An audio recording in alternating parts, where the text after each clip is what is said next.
Kia ora mai tātou. Anei ahau anō, kei mui a koutou, e kari piraki au ki te tukutaku reo omihi kia kōrua e te tokorua nei, ki ka he mana tokorua mō tēnei kaupapa o tātou. E hara i te mahi māma, matua mōhio ana ahau, e kari ko te mea nui, ko te paika, ko te urupauna muaroto kia hau nei, tō koutou nei kaha, ki te kōrero, tō korua nei kaha ki te whawhai ka mea, ka meha e pāna ki tō tātou nei mokopuna kei te whakaheke mai nei. Hurinoa, anō, ahau, tēnā tātou.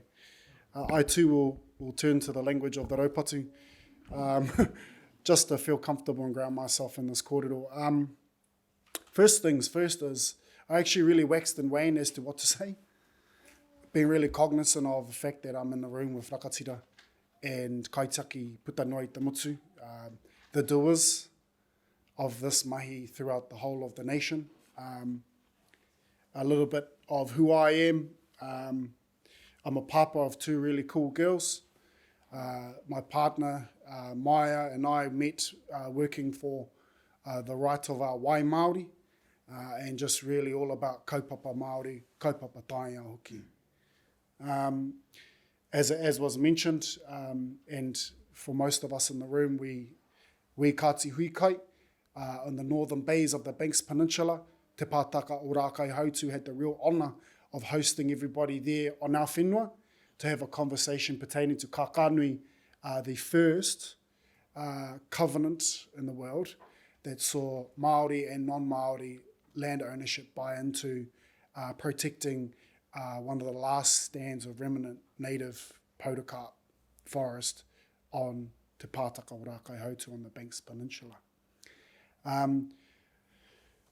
What's in my head right now, and I've never done this before, but I thought I'd have a crack. I don't really want to drill down on detail. I want to draw on a little bit of whakapapa that I have, that we have here in Te Waipounamu, and it comes from our Rākai Hautu traditions.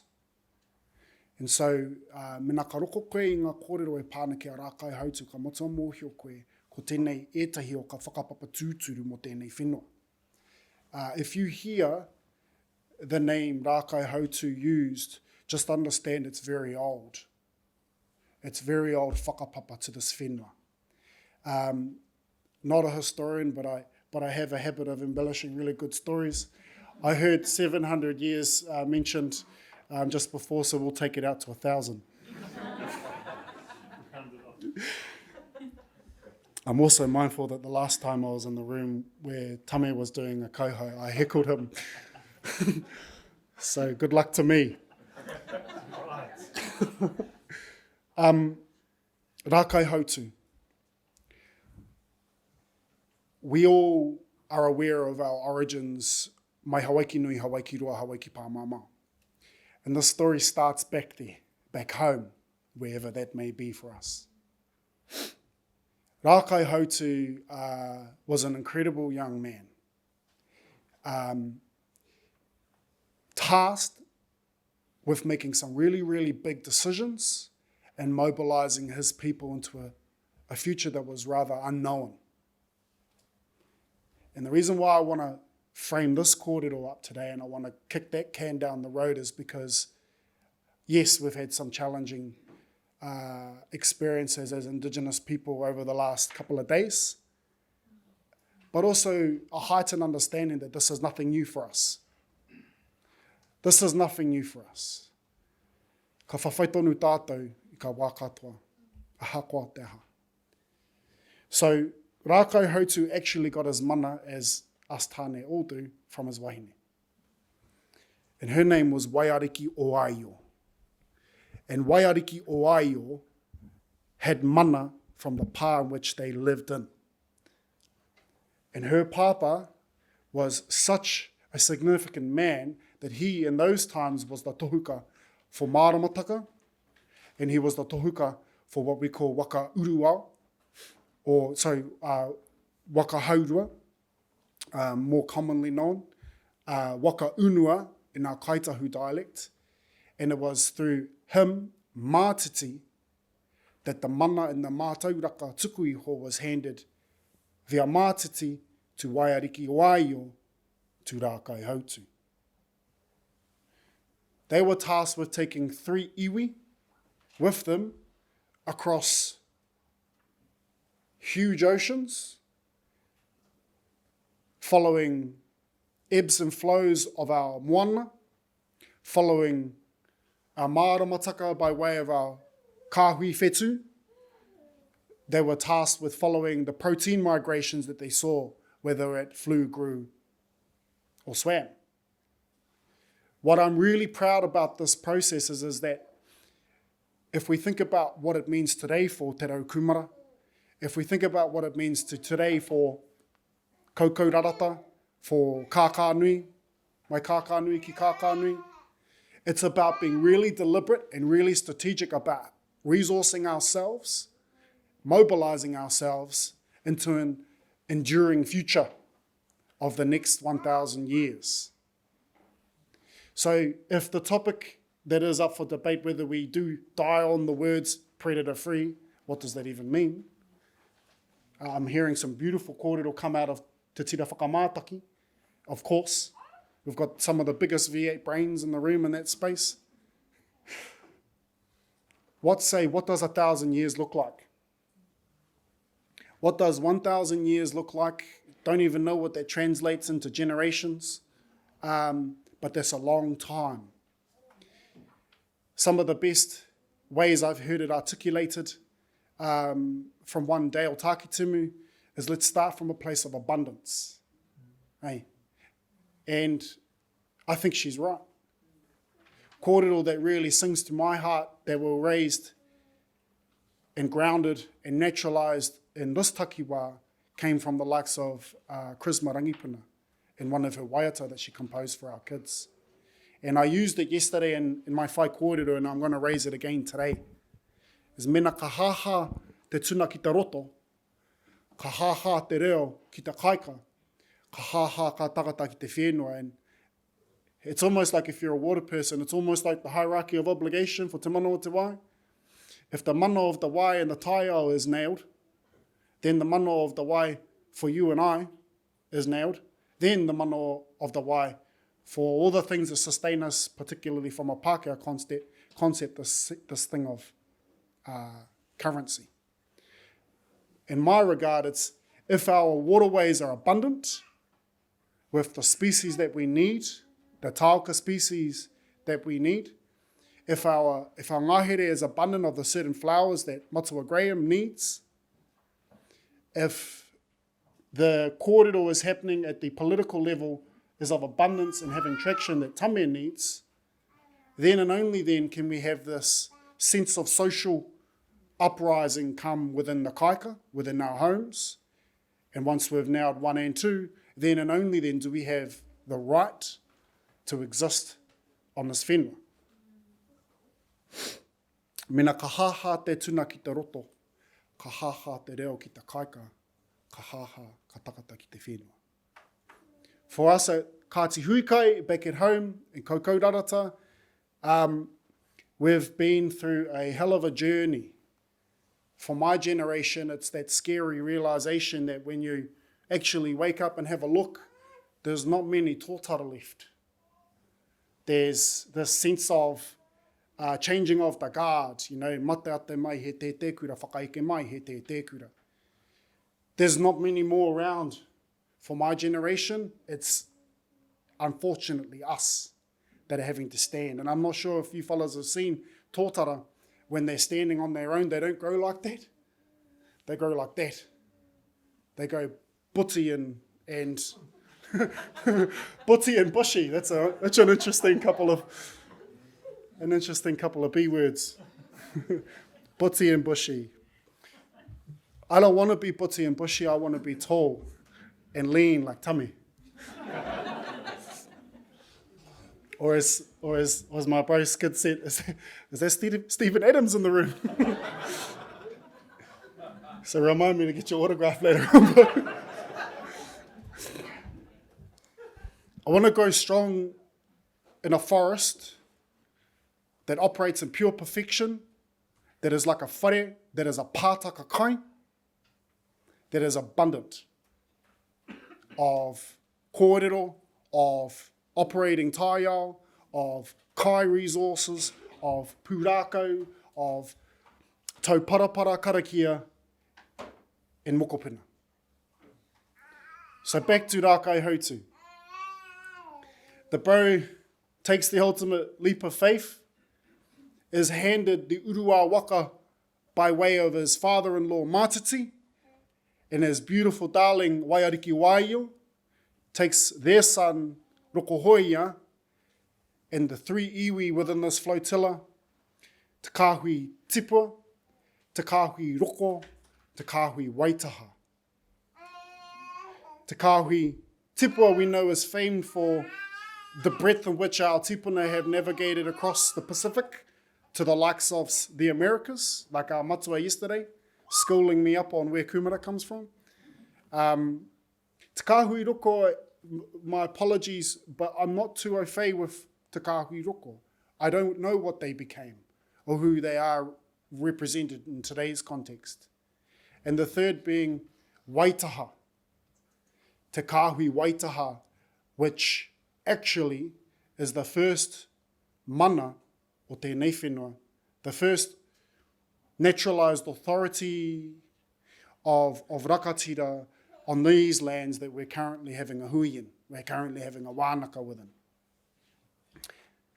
Rākai Hautu set about on his journey, got his wā, got his boy, got the crew, and they're every step of the way having to have the skills to adapt, to pivot, to bob, to weave, a couple of jabs, a couple of cuddles, a couple of kisses, a couple of firm words, but always having those stars guiding them to eventually arriving to these beautiful shores of this place called Aotearoa and this other place called Manaia. I'm not sure what Manaia it is. I'd like to think maybe it's up in the Coromandel. And they realised, there's people here. So they got back on the urua, they went back around the east coast, they're up and around the east coast of Te Ikamawi, and it eventually came to this incredible place called Whakatū, called Nelson, the Nelson regions, near on 1,000 years ago. From that point on, set about the next stage of commitment to one's survival, to one's ability to have abundance, whereas Dad said, look, son, I'm going to go through the middle of this motu, and I'm going to survey and I'm going to observe this whenua. I want you and Mum to go around the east, and I want you to make some more observations. I want you to have the mana of this waka, the urua, and I want you to continue this kaupapa down until a point in which we're going to have faith that we will meet again. Can you imagine that? There's no WhatsApp. There's no Bibo matua. She's all go. You just have to trust in your natural abilities to be able to read the environment, to be able to trust in one another's skill sets and be okay with the unknown. Sounds familiar, right? Sounds like each and every one of you in this room today. Dad goes through the guts and he starts saying, ara, ka mauka, ka roto, ka mea, tino tauri kura kei te haere. So Papa is famed for being sort of the first land manager, the first person who got his core and started working the taiao and started pushing and pulling to see what it had, to understand its attributes. And trust me, incredible.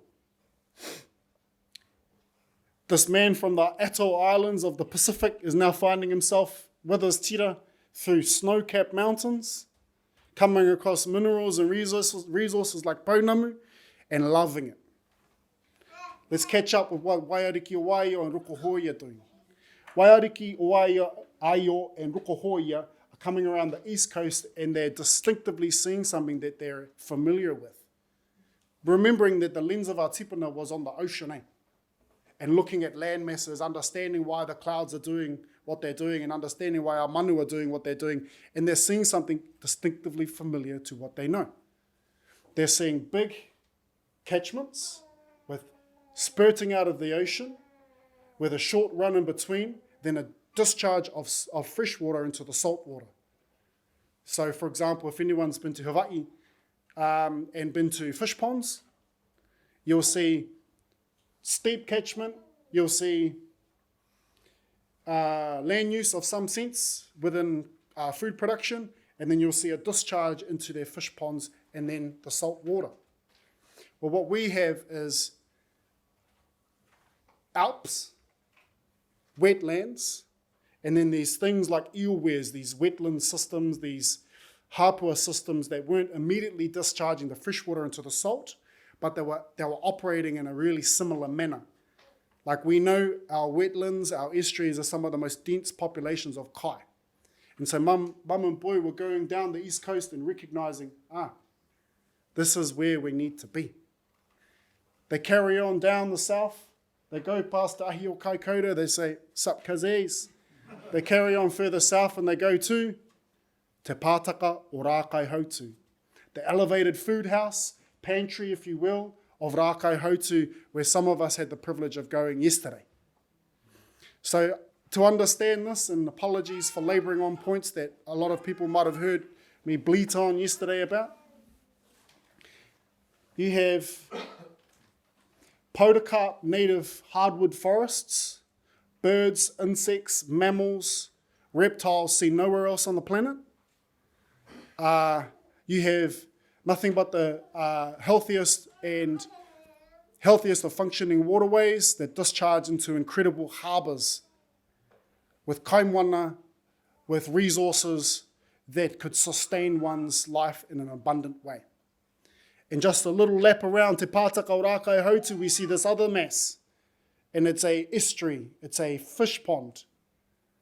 And mum and boy are going, well, that looks familiar, because we're going to call that Te Kete Ika Rākai Hautu, the fish basket of dad's called Rākai Hautu, the fish basket of dad, Te Kete Ika Rākai Hautu. And so what they're doing is they're observing that this is what our commitment was for, and let's go find dad. They go a little bit further south. They pull up in this place called Kapopo o Rokohoia, Waihao, and then they go, I'm getting the ice, I'm getting it right. Go for a walk up this awa where there's these beautiful types of tuna called hao, and they link up with dad, and they have a wānanga, they have a kōrero, they have a conversation, and they go, this is it, this is ours, this is our home for the future. And fast forward to today, we are the descendants of those history makers, those decision makers, those brave people. Before I wrap off my kōrero and the points that I want to really want to make, I want to finish with a bit of a karakia, a bit of a tauparapara that was composed by a cousin of ours, a fellow called David Perenara O'Connell, in a way that captures this mātauraka to take our kids into the next 1,000 years. And so what I want to leave you all with is a thought. What karakia, what tauparapara, what waka, what iwi, what kaupapa, what resources do we need at our kaika, within our hapu, within our iwi, within our communities? Do we need to resource? Do we need to mobilise for the next 1,000 years? And how about you ones make a go karakia about it?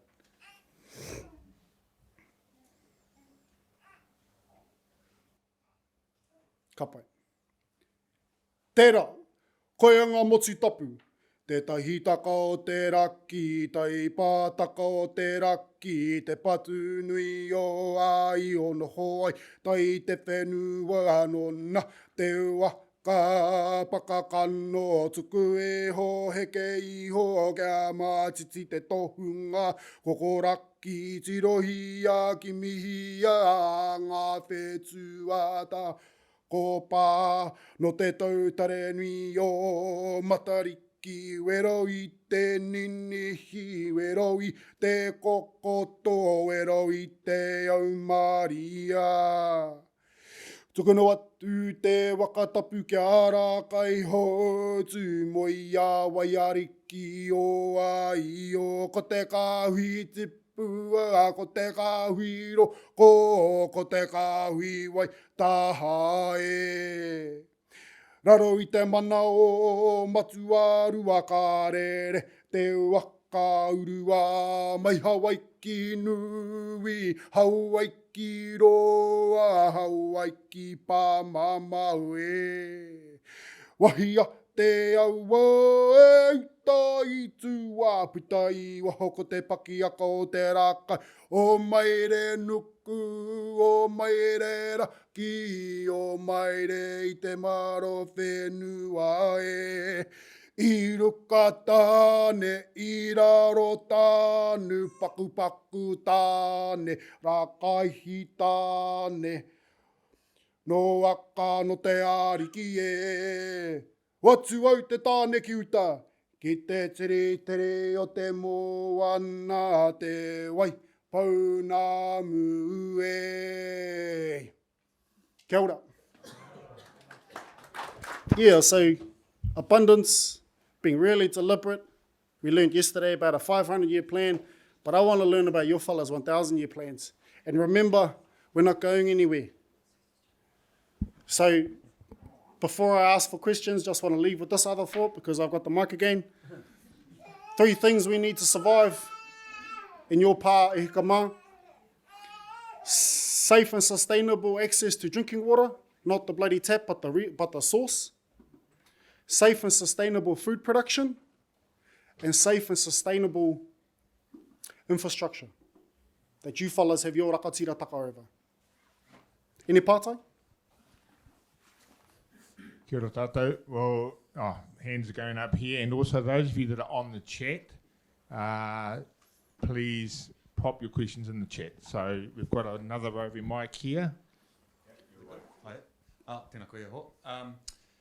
Yesterday we all noticed very, very obviously your awesome relationship with your Pākehā friends and whānau in the roi.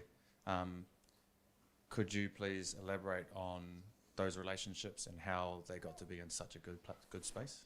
Yeah. I'm going to preface this by saying we're a product of our taiao and where we're from and where we play and live. Mena kei te pātaka o rākai hautuku, if you're on the Banks Peninsula, you're isolated, first and foremost. We need each other because we have droughts, because we have earthquakes, because we have tsunamis. We've had tsunamis in my lifetime there. We have a pandemic that is currently playing out within our forests. We need each other, will be the way I will frame that up. It's not lost on me the fact that our land was stolen off us and done so over 80% of the South Island, Te Waipounamu, in over like 3 or 4 days, and then sold on to the Pākehā to benefit of. It's not lost on me the fact that we were afforded through those contracts at the very least 10% of our takiwā out of the whole of the 80% of Te Waipounamu, yet we only got back 0.7, and that's dwindling as we speak. It's been discharged to the ocean, uncle. And it's been flogged off in all sorts of new ways by way of legislation, you name it. However, I'm a descendant of Iwike and I'm a descendant of Tika, and both of whom signed the treaty in Takapuneke and Akarua. And the context of what was happening with Kaitahu, and I spoke about it a bit like yesterday, was we had integration for over 100 years. We had a civil war within ourselves, Kaihuaka feud, and we had resisted an effort from Te Rauparaha, which depleted our fighting stocks, which depleted our breeding stocks, which depleted largely all of our ability to do some sense of resistance like we might see in Taranaki, might have seen in Taranaki, my bro. The difference between where we were then in comparison to most was we were depleted. So we went from, which is an interesting thing when you think about us, we went from this to this. We had to play the long game. And so we invested earlier on in these concepts of te tiriti o waitangi and partnership, based off the fact that we needed to coexist. Fast forward today, like I said, those tōtara, bro, my tōtara were raising everyone in the forest. Pākehā mā, Māori mā. My responsibility, my generation's responsibility is to reflect the same role modelling that I had Because, of course, my mum's Australian, bro. My dad worked overseas, and she was the one that raised 2 Māori kids. My dad was busy. So I guess my messaging on that point is heart out. I get it. Rangatiratanga mana motuhake, but please let's not die on our sword, because it'll come from our own people, the real leadership that this whenua needs, not from them. And we're the ones that can kia ora ranga te tira. We can weave people together. They clearly can't, is my response to that.